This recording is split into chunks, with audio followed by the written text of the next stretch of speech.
उसका 3000 MPS cut रहा है, एक गैजेट अफसर है उसका 10,000, एक उससे बड़ा अफसर है 20,000, अनुपात में जोड़ो 10,000 अनुपात में, और 10,000 गुणे 6 लाख कितना आया? अगर किसी को आती हो मैं तो बताओ भाई। 6 लाख गुणे 10,000 कितना हुआ? बताइए भाई, हमारी मैथ कमजोर है। 6 अरब रुपए, 6 अरब रुपए एक महीने का। अरे चौहान साहब फिर से गुणा भाग लगाइए।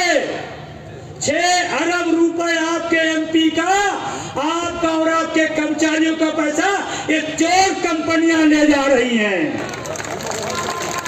6 अरब रुपए 12 महीने को मल्टीप्लाई करो,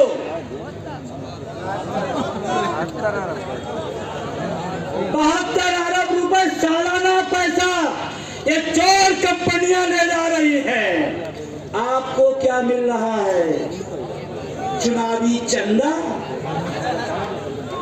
सही है, आप गुणा करना, मेरी मैथ कमजोर है, आप बताना। और इसी तरह अगर देश की बात करो, 80 लाख गुणे 10,000 महीने का, साल का। अर्थशास्त्री अगर कोई सुन रहे हो तो अर्थशास्त्र लगाना। 80 लाख गुणे 10,000 रुपए पर मंथ। और अभी तो हमने अपना जोड़ा है 14%, 24% पैसा। सरकार मूर्ख है, मूर्ख।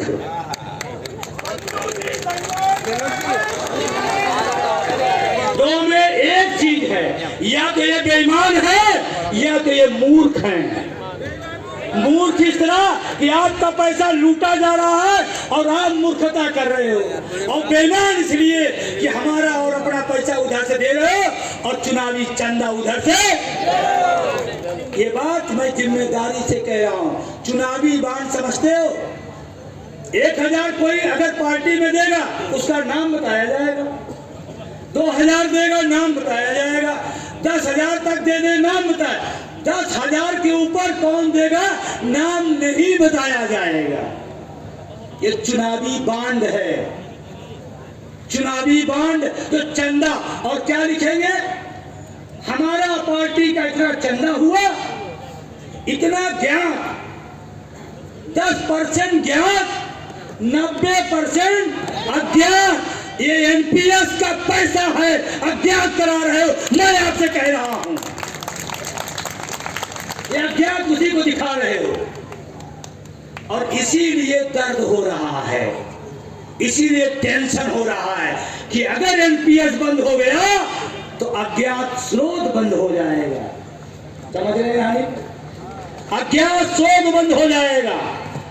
और इसीलिए गरीब गुरबा मास्टर चपरासी चौकीदार का पैसा आप लेकर के खेल खेल रहे हो, और इसे मुझे सख्त इतराज है।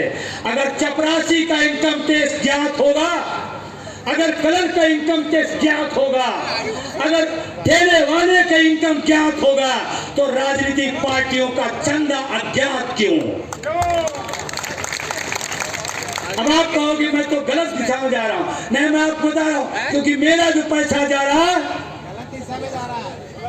और मेरा पैसा गलत दिशा में जाए, मैं मास्टर आदमी हूं, दिमाग लगाऊंगा, और दिमाग लगा लगा के 4 को निपटा दिया हूं। कितने को समझते? मध्य प्रदेश समझते निपट गए। और ये भाषा में कहे एमपी वालों को 12 बज गए। एमपी वाले बोलते हैं ना, क्या हो गए? तो 4 सरकारें निपट गई हैं, 5वीं लाइन पे है, 6ठी मध्य प्रदेश हो सकता है। इतना हल्के में 6ठा आप हो सकते हो। मैं कह रहा हूं, 5 राज हुए हैं, और हमारे तरफ कहा जाता है 6ठी का या दूध याद दिला रहा है। 6ठी का दूध चौहान साहब याद दिलाओ, छठा राज्य मध्य प्रदेश। ये खेल जो चल रहा है अब टीवी डिबेट में जो चल रहा है, मैं मीडिया के बड़े सम्मान के साथ कहना चाहता हूं, मीडिया के भाइयों, आपको पता न हो पता, इस देश में सबसे ज्यादा आलोचना नेताओं की होती थी, आज पलट गया, आज सबसे ज्यादा आलोचना मीडिया की हो रही है। आप इसको समझो, इसको समझो। तालियां जब बजाया करिए तो जम के बजाया करिए। से पुरानी पेंशन के मुद्दे में चुटुर पुटुर हो रहा था, कुछ नहीं हुआ, आपने जोर से बजाया, चार निपट गए। एक बार जोर बजाइए, बजाइए, तालियां वो नहीं बजाते जिनके घरों में दम होता है, तालियां तो वो बजाते हैं जिनके हाथों में दम होता है। बंधु जी को विश्वास दिलाइए कि बाबा महाकाल ये संगनाथ पेंशन देकर रहेंगे। यही ताली हमने झारखंड में लगाई थी, एक मुख्यमंत्री चला गया, दूसरा बैठ गया, वो बैठने वाला कर दिया। ये ताली हमने छत्तीसगढ़ में लगाई थी। ताली बड़ी ताकत है। और एक और मजाक में कह रहा हूं, तालियां भी बजाने का कोटा है, पूरा कर लीजिए, नहीं अगली बार कहीं सबका कोटा होता है ना, तो ताली का भी कोटा पूरा कर लेना, नहीं अगली बार समझते। अच्छा मध्य प्रदेश समझते हो। एक भाई साहब देखिए हंस रहे हैं, मूंछ के नीचे नीचे दांत निकाल रहे हैं कि बात तो सही कह रहा, पूरा कोटा पूरा कर लो, नहीं अगली बार। तो तालियां बजी, छत्तीसगढ़ में निपट गया, राजस्थान निपट गया, पंजाब निपट गया, और एक मुख्यमंत्री ने कहा था हिमाचल के कर्मचारी पेंशन चाहिए, नौकरी छोड़ो, विधायक चुनाव लड़ो, पेंशन ले जाओ। तालियां कमजोर नहीं होंगी, जोरदार तालियां पीछे ले ले। कमजोर तालियां कमजोर आंदोलन की निशानी है, पूरा सदन मजबूत तालियां मजबूत आंदोलन निशानी है। अब एक नया नारा जहां देता हूं वहां से एक नया नारा आज से शुरू करो। अभी जीता हूं 5 प्रदेश, आगे पूरा देश। आज जीता हूं 5 प्रदेश, आगे पूरा। आज जीता हूं 5 प्रदेश, आगे पूरा देश। आज जीता हूं 5 प्रदेश, आगे पूरा देश, आगे पूरा। ये बात अभी मैं कह रहा हूं तो तमाम हमारे कर्मचारी, ये नहीं हो सकता। ऐसे जब मैं 7-8 साल पहले चला था, हमारे साथी चले थे, ये नहीं हो सकता। और जो असंभव है, जो असंभव है, उसी को एनएमओपीएस संभव करने का मादा रखता है, उसी को। और याद रखना, जब भटकना, 2 चीज याद रखना, अपना मुद्दा, हमारा मुद्दा क्या है, किसके साथ आए हैं, एनएमओपीएस। मुद्दा है पुरानी पेंशन, आए हैं एनएमओपीएस साथ। अगर ये संकल्प ले लेंगे तो भटके नहीं। तमाम लोग आ रहे हैं, हम भी दिलाएंगे, कह रहे हैं हम भी दिलाएंगे पुरानी पेंशन। एक तो दिल्ली में बुढ़ा चल नहीं पाता, कहीं पेंशन दिलाऊंगा, खुद नहीं चल पा रहा, और नौजवानों का पेंशन दिलाएंगे। जो खुद नहीं चल पाएगा, आपकी लड़ाई लड़ पाएगा। ऐसे लोग भी आपके बीच में आएंगे, ये कराएंगे, वो कराएंगे। अभी तक ईमानदारी से बताना, 5 राज्य जो हुए हैं, किसकी बदौलत, किसकी बदौलत। और ऐसे बीच में लोग आएंगे, पैड बन गया, पुरानी पेंशन बहाली, फलाना धमाका। एमपी वाले भी हैं, जिले जिले में राष्ट्रीय आंदोलन, जिले जिले में राष्ट्रीय आंदोलन। ऐसे भटकाव में न भटकना। एक बात जब भटकना, हम किसके लिए आए थे, किसके साथ आए थे, एक ही लाइन। वो छोड़ के चले गए, हम उनके लिए आए थे क्या, वो छोड़ के गए, जाने दो, हम काहे के लिए आए थे। हमारे साथ बहुत लोग आए, बहुत लोग गए, हम चलते रहे। आज लाखों लाख लोग आपके बीच में बैठे हुए हैं, ये है ताकत एनएमओपीएस। भटकाव नहीं कर रहा। अभी तमाम लोग आए, इसलिए बता रहा हूँ। एक ने मुझसे कहा मुझे फला पदाधिकारी बना दो, नहीं तो मैं अपने जिले में राष्ट्रीय आंदोलन शुरू करने जा रहा हूँ। हमने कहा चलो कन्याकुमारी से कश्मीर तक मैं राष्ट्रीय आंदोलन खड़ा करते करते 8 साल हो गया, एक जिले में खड़ा करूंगा। बात समझ में आ रही बताइए? तो ऐसे भटकाव में नहीं रहना। एक बात, दो बात, किसके लिए? पेंशन के लिए। किसके साथ? कौन आया, कौन गया, कौन छोड़ा, कौन गया, कोई मतलब। जैसे ट्रेन होती है, अमरीजी है, आपने बैठ लिया, उज्जैन से जाना है आपको रतलाम, और आप 2 लोग हैं और आपके साथ 50 लोग यहाँ से बैठेंगे ना, भी जाएंगे, और 50 लोग अगले स्टेशन उतर ले, तो आप क्या करो? भाई साहब हम उतर ले। क्यों भाई? अरे 50 लोग उतर लिए, हम ही उतर ले। अरे यार आपका घर रतलाम में है भाई, आप क्यों वहां चक्कर पड़े हो? बात समझ में आ रही है? और ट्रेन कौन है? NMOPS। उतरेंगे चढ़ेंगे, उतरेंगे चढ़ेंगे, उसको जहां तक जाना है वहां तक जाएगी। मैं कह रहा हूं इस देश में 110% पुरानी पेंशन बहाल होगी। बंधु जी संघर्ष करो, पीछे लगा दुखना चाहिए। बंधु जी संघर्ष करो, बंधु जी संघर्ष करो। अभी परसों एक IPS का फोन आया, मैं बोल रहा हूँ समझ के सरकार का आदमी है, उसके बाद में पता चला अपना आदमी है।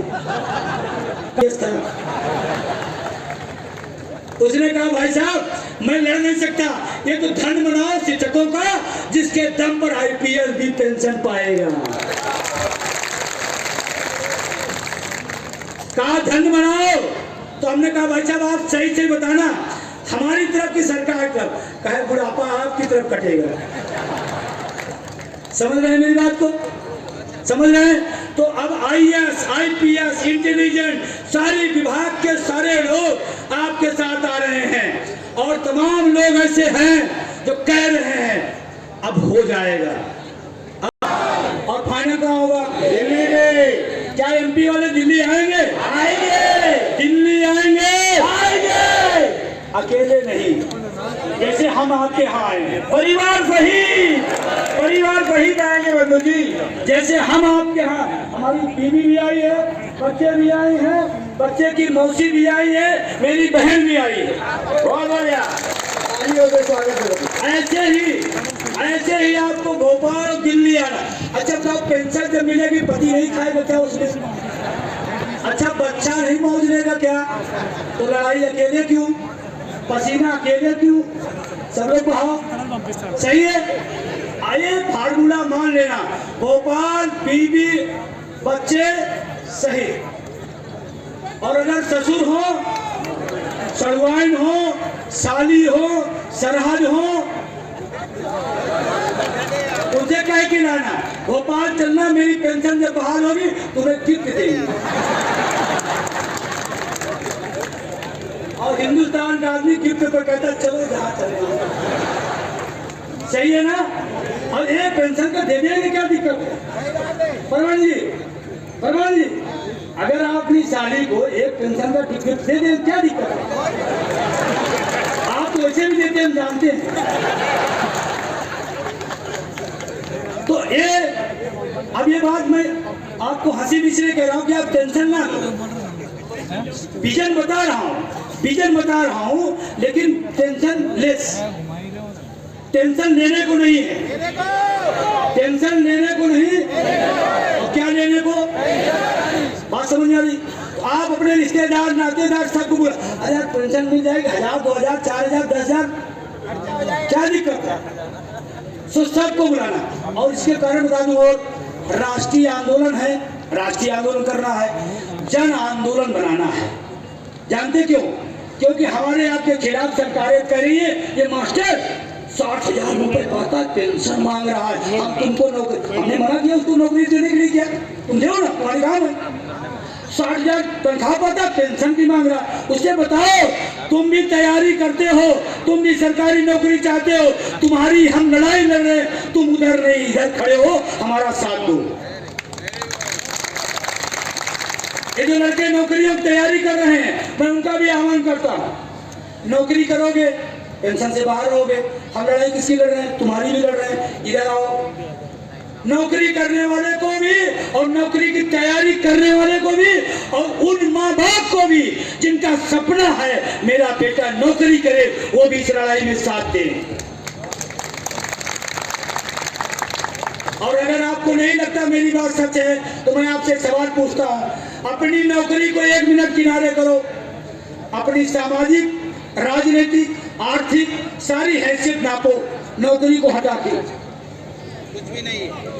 अच्छा बताइए, नौकरी को हटा के आपकी हमारा अस्तित्व शून्य है। अगर नौकरी है तो हमारी आपकी हैसियत है। आने वाली पीढ़ी को अगर ये नौकरी नहीं मिलेगी उसकी हैसियत शून्य होगी, इसलिए हमको उसको भी शामिल करना है। तो भोपाल तैयार है? ऐलान कर दें क्या? यस। आप लोग बताओ भाई, ये हमारे नेतागण